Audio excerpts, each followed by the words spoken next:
des gens amicaux, une alimentation délicieuse, des temples d'or, des paysages stupéfiants, des villages ruraux paisibles. Le Laos est très loin du stress, très loin du bling-bling et des individualismes occidentaux. C'est tout simple. Quand vous serez de retour, vous allez vous demander pourquoi vous habitez encore à Argenteuil, pourquoi vous êtes reparti de ce pays tout en douceur, tout en harmonie, pourquoi vous avez quitté un endroit aussi cool. Cette République démocratique populaire, créée en 1975, est étalée sur plus de 2 millions de kilomètres carrés, occupée par une population de 4 500 000 âmes. C'est dire que l'on ne s'y bouscule pas avec 17 habitants par kilomètre carré. Le pays est frontalier avec la Birmanie, la Chine, le Vietnam, le Cambodge et la Thaïlande. Le Mékong traverse le Laos sur 1900 km. Le Laos est un petit paradis où chacun mange à sa faim et vit à son rythme.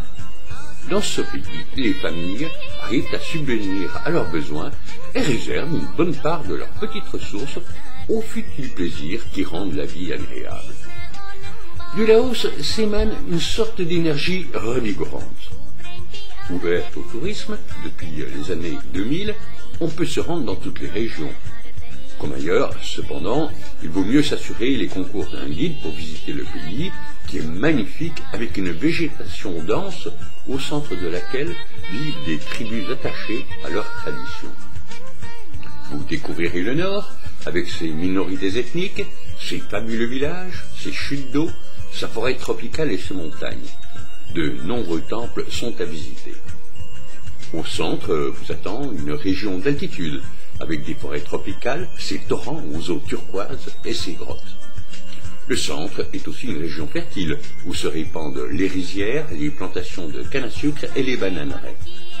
Les vestiges de la piste Ho Chi Minh et la réserve de la biodiversité, refuge pour une quinzaine d'oiseaux très rares, vous y attendent.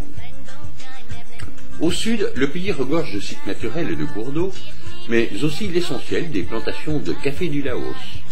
Le lac Nong Bua, entouré de forêts, est un endroit particulièrement paisible. Toujours au sud, la province de Sekong est idéale pour la pêche. La province d'Atapu y est couverte de forêts qui abritent les tigres et le rhinocéros de Sumatra. La province de Champasak, qui est l'un des grands centres culturels, politiques et économiques du Laos, mérite de s'y attarder. Vous pourrez visiter le Wat Phu, l'ancien palais royal. C'est dans cette province que le Mékong est le plus imposant et à la saison des pluies, il peut atteindre jusqu'à 14 km de large. Les chutes d'eau de cône, les plus belles de toute l'Asie du Sud-Est, sont également à voir dans cette région.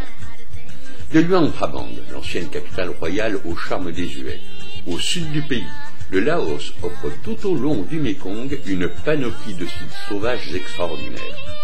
Vous devrez vous réserver du temps pour découvrir Luang Prabang et Vientiane, la capitale, qui proposent toutes deux de nombreux édifices à visiter, dont des temples et des musées.